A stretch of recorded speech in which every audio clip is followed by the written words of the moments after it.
Because imagine, if you will, just sort of game this out in your mind. Imagine, if you will, Trump being removed from office from some literally trumped-up charge, something that isn't recognized as valid by his supporters. What would they do? Well, the first thing they'd do is they'd look for leaders on their side. Who are they going to find? Let me put this to you. Imagine a world where Trump is removed from office for an illegitimate reason, and for whatever reason, let's say Pence gets taken down too, because he was in the meeting or whatever it is. So now the right feels it needs a revolution. Who would they turn to? Serious question. Because the right would have a leader, one way or the other. Bryan? No. Mattis? I don't know. Military. I don't know if they. So of the people you're mentioning, which of them could actually take a leadership role and be taken seriously? Everybody you're mentioning is so polarizing that, Newt, perhaps. Yeah, of the names that you've mentioned. So I can't imagine Tillerson taking that role. Newt is probably the smartest person who is also serious and would have enough credentials behind him to lead a counter-revolution. Trey Gowdy, yeah, maybe. Peyton Manning. So here's the thing. If half the country decides that it won't put up with it, it's not going to stand. So let me recommend this in case we get to this situation, because there is a coup. In my opinion, there is a coup underway. Right? We're actually in the middle of an actual, literal, fucking coup. Right? You can argue with definitions and words, but there are elements within the government who are trying to take out the president, and they don't matter. They don't care what the reason is. They're giving us reasons that may or may not pass some legal scrutiny, but they don't care what the reason is. They're trying to remove a democratically, or at least within the system of a republic, somebody who was legally elected. Now, if that happens, and let's say half the country, because people on the Democratic side I think some of them would come over, right? Because they wouldn't want to see the country overthrown by the deep state. Here's what I'm going to recommend. If it comes to that, and it looks like it's going to be war, either the kind that has bullets, or the kind that is just sort of an uprising with, let's say a peaceful uprising. If bullets are involved, good luck finding a leader for the movement. Because if you get a military leader for the movement, it's a military coup, and frankly, I just don't know how good an idea that is, right? Because that seems like a really bad idea. And I'm not sure the military would even do it. Which members of the military have been so poorly trained that they would turn on American citizens? I mean, they're literally trained not to do that. So I don't think it's going to be a military person with a military coup. If violence breaks out, it probably would be unorganized violence. Now let me put the question to you again. Suppose Trump is removed for illegitimate reasons, and half the country, his supporters mostly, want to stage a non-violent counter-revolution. Who would be the best leader of a non-violent counter-revolution?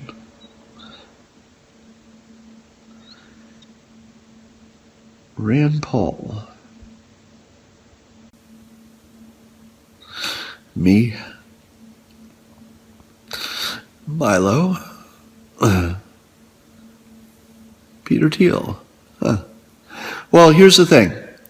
For someone to be a leader of that movement, they would have to, first of all, be unafraid for their life. All right? So that sort of narrows it down, doesn't it? Somebody who literally would probably get killed. Right? So you automatically start with who's got balls big enough, and here we can include lady balls as well as male balls just to keep it equal. Who has enough balls to risk their actual life, like the real life, the flesh and blood life, to lead a counter-revolution, even a peaceful counter-revolution? Yeah, Cernovich. Right. Your list gets really small, right? Suddenly your list just goes, the number of people who have the balls to lead a counter-revolution, it gets really small. I'll do it if you need it. But I'm not too crazy about getting killed. But I will promise you that if you need it, I also don't mind getting shot. And that's the truth. If I had to do it and nobody else wanted to do it because they were going to get killed and it really needed to be done, I'd do it. I think there's a 30% chance that whoever led such a counter-revolution would be jailed or killed. I'd do it in a heartbeat because I wouldn't want to live in the country otherwise. Boom. By the way, I would be their worst nightmare. Your sword. Well, thank you. Being president can't be that hard. Don't you wonder how hard it is? I'm going to warn you not to use that name on here that I block you for.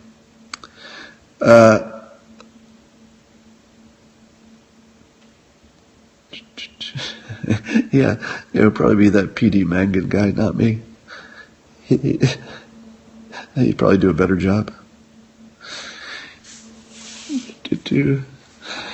Yeah, so that's what I think. If it's an armed resurrection, you probably want to look for somebody like Cernovich because he's braver than I am. And if it's not, if you want to win it by persuasion, you should talk to me.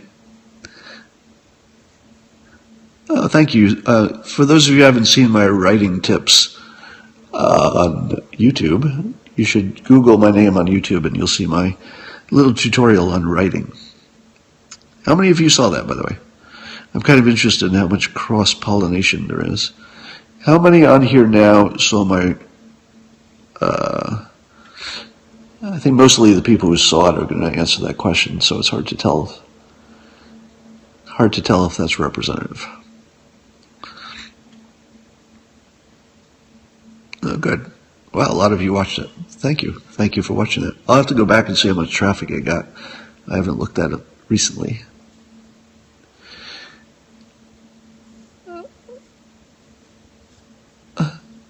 Oh, yeah.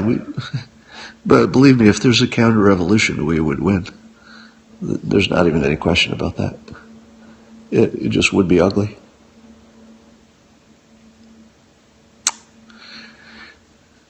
But don't you have to wonder, like, what is the end game of the coup that's in place? Like, who do they think they can put in charge? Who would then be able to govern? Let me ask you this: do you think that if somebody replaced President Trump, and it almost doesn't matter who it is, right? If it's not Pence, I think Pence would have a chance of governing. But let's say they both get taken out.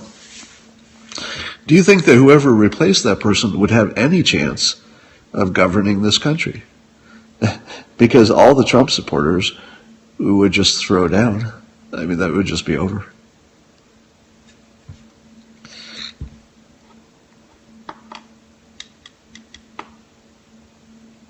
Am I mad at what they're doing to Trump? Yeah, but only if they succeed, right?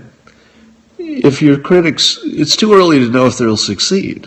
And if I had to predict, I would predict they will not. If you want a prediction, my prediction is that the coup will fail and that Not only, so here's my prediction. You want to hear my prediction about the coup against Trump? All right, so this is based a little bit on history. It might be based on wishful thinking, who knows. Look at how many times President Trump has been underestimated. All right? Just think about how many times he's been underestimated in the past couple of years. All right, so that's your background. He's been super underestimated. Now there's a coup, and what's the first rule of trying to strike the king? Everybody tell me, what's the first rule if you try to strike the king? What's the first rule? The thing you can't get wrong. Don't miss. Don't miss. And you know what? Before this is over, Trump's going to know the names of everybody who's plotting against him, right? Because those things leak out. So you're going to have a President Trump who's been underestimated, who knows the names of the people who are moving against him, and he's the most, probably one of the most, aggressive is the wrong word, but most competitive, finds a way to win kind of personality you'll ever meet in your life, with half of the country, or 30 or 40%, whatever it is, on his side. So right now, that group is striking the king. All right? Now, whether or not he succeeds probably depends on the public, and it probably depends on his supporters as much as anything. What happens if they miss? Because you know, mostly they're probably going to miss. That's what I think. So here's my prediction. They are striking the king right now, and I think they're going to miss. I mean, it's a heck of a good try. You know, if you've ever seen a good try, this is a good try, right? This is they're leaving nothing off the table here. So they're going to be in a situation in a year from, let's say, at the end of this year, where Trump probably has some accomplishments, and the country is looking better than it was looking before. At which point, the coup will be weakened to the point where Trump can take them out. So right now, they're too strong, right? They can't take him out, and he can't take them out. They both depend on his performance in the next several months. So if Trump performs poorly in the next several months, it probably will be easy for the coup to take him out. If he gets some accomplishments under his belt, it probably would be very hard to take him out. So somebody's going to win sometime around the end of this year, beginning of next year. In other words, you probably will have a winner and a loser somewhere around January. All right? If Trump is the loser, well, then maybe we have President Pence or President somebody else, or a revolution. If Trump is the winner, and all that would require is for him to have some, accomplishments as president, he will have enough strength at that point to remove the coup planners and plotters. and that's not going to be pretty. That is not going to be pretty, because you know that the president has a number of legal options, but probably none of them will apply because the people plotting against him are probably doing only legal things. Starting rumors that are untrue. It's legal. It's terrible, but it's legal. Leaking. I guess leaking is illegal, but they probably won't get caught. Imagine what happens when a more powerful President Trump, who has finally organized and weeded out some of the bad eggs and replaced some people who need to be replaced, because his administration won't look exactly the same at the end of the year, right? There will be some replacements. There's no Seth Rich news today, is there? I haven't seen it. So here's my prediction. At the end of the year, I think Trump will have some accomplishments, and that will strengthen him enough to to remove the coup plotters. And by the way, just give us their names. You know, as long as it's real. I mean, I would hate to be the victim of fake news, but if you're listening, President Trump, and you find out who the coup planners are, let us know. Just let us know, because that would be the end of the coup. We just got to know their names, because you know, you shine enough light on this shit, it all dies. You know, at this point, I don't think people can name names because everybody's, you know, it's hard to know exactly who's doing what. But yeah, once we know who the coup is, that's the end of the coup. Because the thing is, you could probably get people who would be angry at some part of the coup. Oh, by the way, I wasn't planning to do this on this Periscope, but I think I just figured out how to end the coup. You want to hear how? Does anybody want to hear how to end the coup?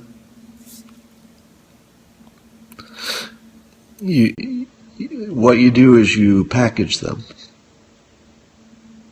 You package the coup. So right now the coup is sort of something in people's mind. It's like some people think it means one thing, somebody thinks it means another. You sort of, in your mind, you think, well, this politician might be involved, or this one, or, you know, this billionaire is behind something, but you're not really sure. And by the way, I think all the Soros stuff is just a distraction, but suppose you said, at least on the deep state side, so I'm not talking about the crazy Democrats, but on the deep state, who also might be Democrats, but the deep state doesn't really have a brand yet. It's got a name, and I think I sort of almost know who might be involved, but why don't we have a list of their names? Why hasn't somebody packaged the deep state right?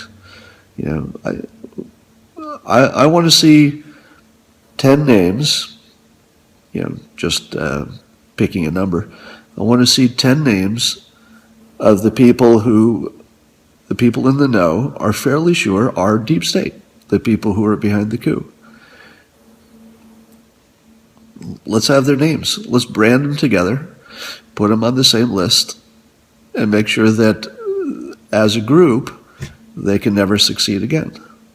Because the thing is that if you sort of pick out one person or another, it's hard to get mad at that one person, because you're thinking, that one person, he did some good stuff too. All right? Yeah, I'm not going to name names because I'm not knowledgeable about who the coup is. I mean, I hear the same rumors you do, but I'm not going to spread it rumor-wise. But it's clear that there is a deep state coup of some kind. They're trying to destroy the president with leaks and bullshit. I want to see a list of those people. Let's put them on a list and brand them, and make sure that they're taped to each other, so that when you hear one of their names, you think of the other 9, right?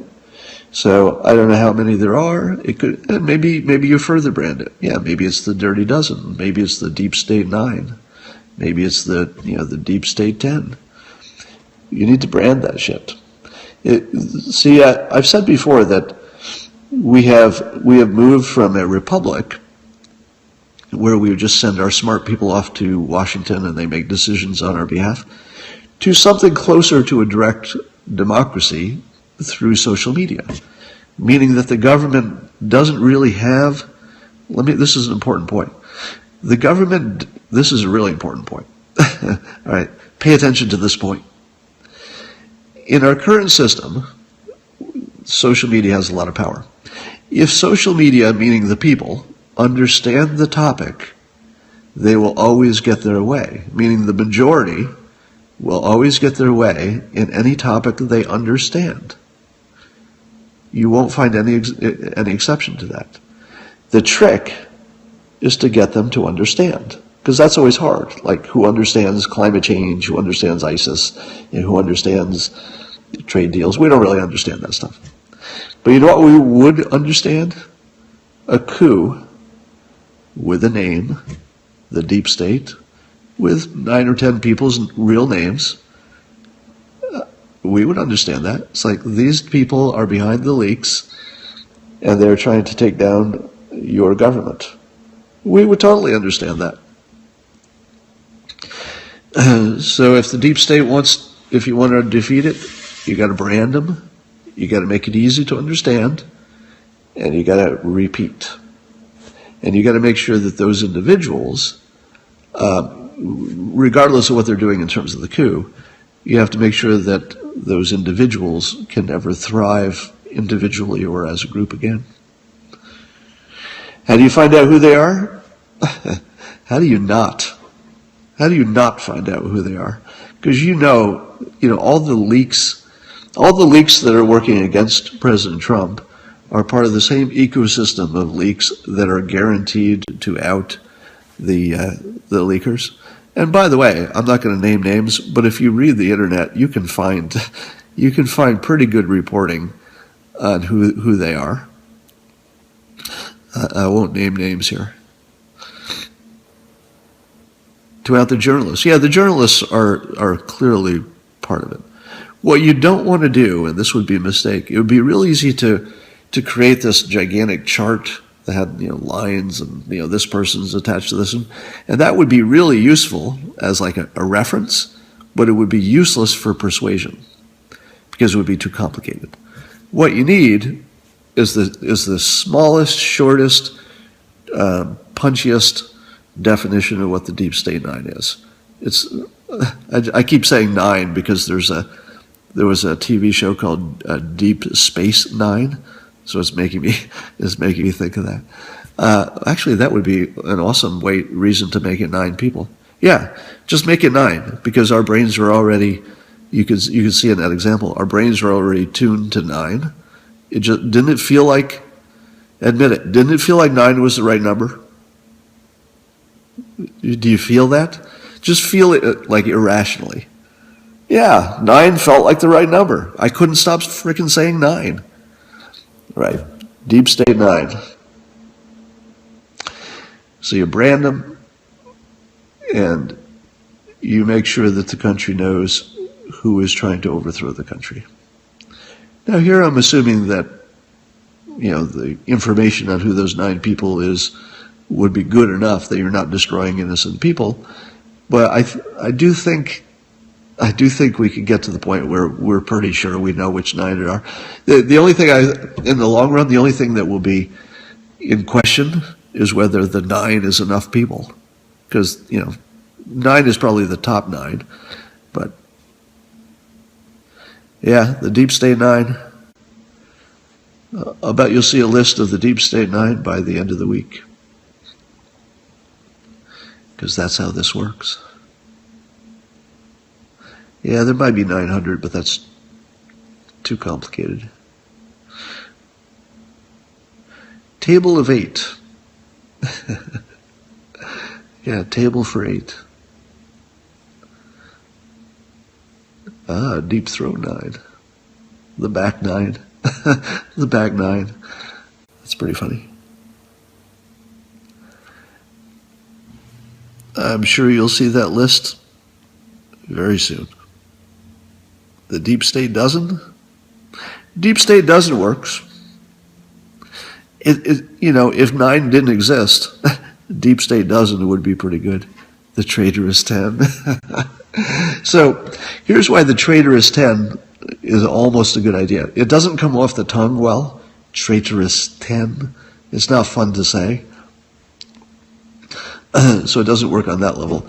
But it would be great branding to put the traitorous part right in the name. So that would actually be better branding. That in the same way that Crooked Hillary and Lyin Ted is good, because the nickname includes this is how you're supposed to think. So the Traitorous 10, that's not bad. Traitorous 12 could be. Yep. The Lyin 9. Lyin 9. That comes off the tongue pretty well. Treasonous 10? Yeah, the treasonous 10, that doesn't come off the tongue right. The Lyin 9. Bannon's awfully quiet. He is, and wisely so, right? The less news you hear about Bannon, the better for the president. The 75. Sleaze and treason. All right, I think we've gone as far as we can. I'd better do something else this morning. All right, I'll talk to you all later. Bye.